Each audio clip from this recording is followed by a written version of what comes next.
Hello everyone, today we'll discuss on biological classification. So we'll start from Aristotle. Aristotle gave two kingdom classification on the basis of movement. So those species are movable called animals and those are not movable called plants. And he also further divided plants as trees, shrubs and herbs. So at that time microscope was not present, so further classification of viruses and bacteria were not done. Then after that, three kingdom classification came, which is given by Ernest Haeckel. He added Monera in it. So Monera included unicellular and eukaryotes. Then after that, four kingdom classification came, which is given by Copeland, and he added Protista in it. So Animalia, Plantae, Monera, and Protista.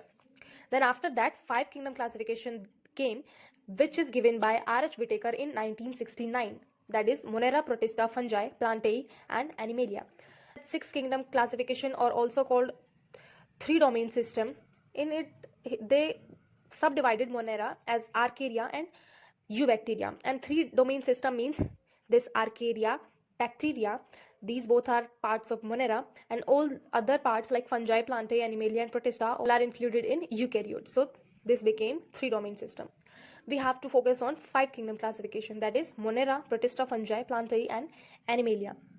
So we learned these points as a trick, like Monera is a first prokaryote and these all are eukaryotic. Prokaryotes means primitive cells, eukaryotic means advanced cells. Prokaryotes means primitive, means they doesn't contain nucleus, they doesn't contain cell organelles like mitochondria, chloroplast, no cell organelles. But eukaryotes are advanced cell, they contains all the cell organelles, they contains nucleus. So that is it. Then after that, cellular. So Protista is a unicellular, and Plantae, we know that plants are autotrophic, they make their own food, and these are multicellular. Then fungi and Animalia. So fungi is heterotrophic, means depends on other plants or other animals. Saprophytic means depends on dead and decaying matter, means take nutrition from dead and decaying matter. And parasitic also take nutrition from others, but it is present in inside the body, like E. coli bacteria present in inside the intestine of the human beings.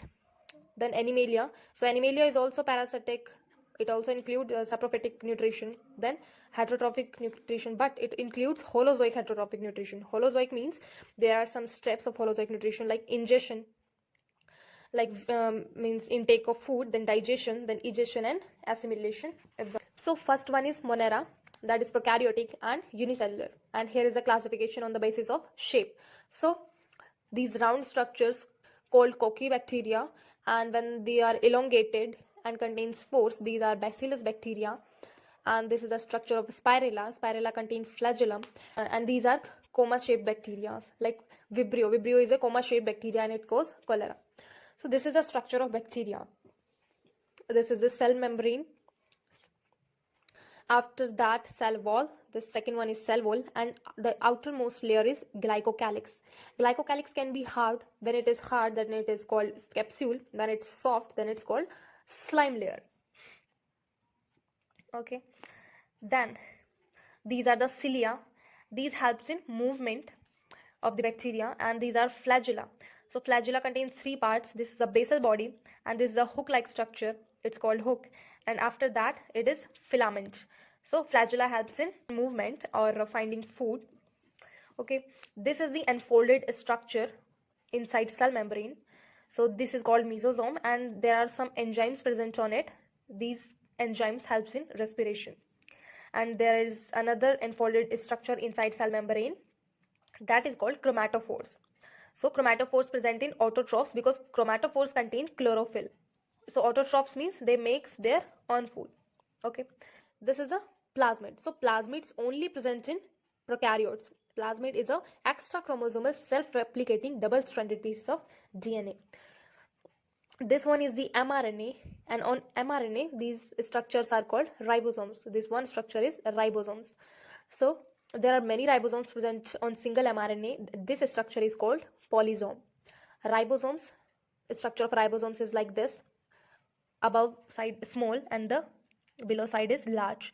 So we know that ribosomes are of two types, 70s ribosomes and 80s ribosomes. So in prokaryotes, 70s ribosomes are present, and the above is 50s and the below one is 30s.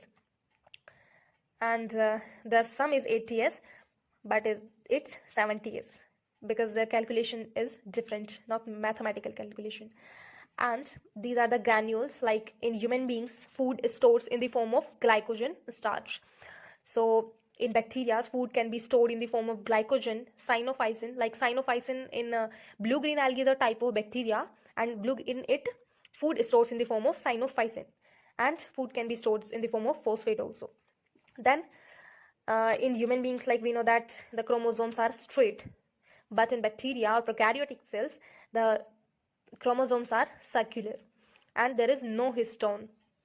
Okay, these structures are fimbriae. These helps in attachment, like adhesion. So these are the point. Cell wall of bacteria is very important in its survival. And glycocalyx, so this is the cell wall, glycocalyx.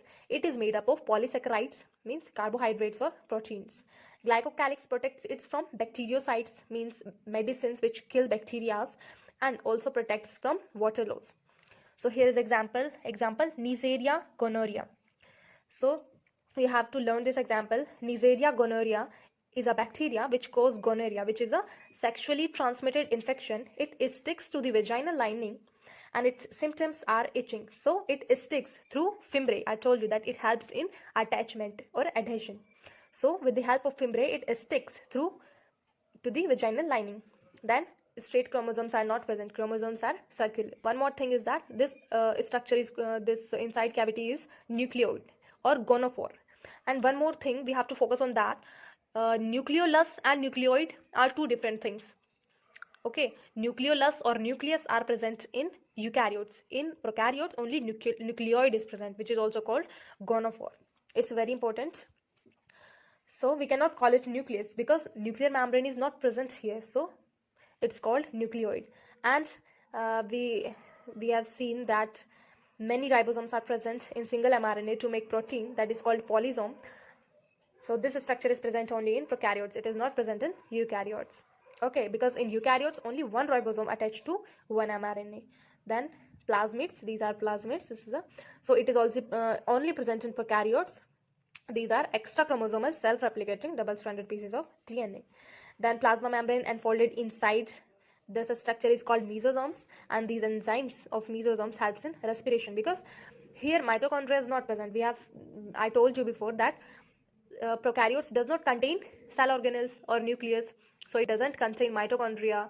So instead of mitochondria, it contains these mesosomes, and these enzymes of mesosomes helps in respiration. Mesosomes, there are many functions of mesosomes, like it helps in respiration. Also it also helps in formation of cell wall because it is attached to cell wall. Then also helpful in replication of genetic material, and also distribution of genetic material in daughter cell. Okay, so it's done. I hope you will understand. Thank you.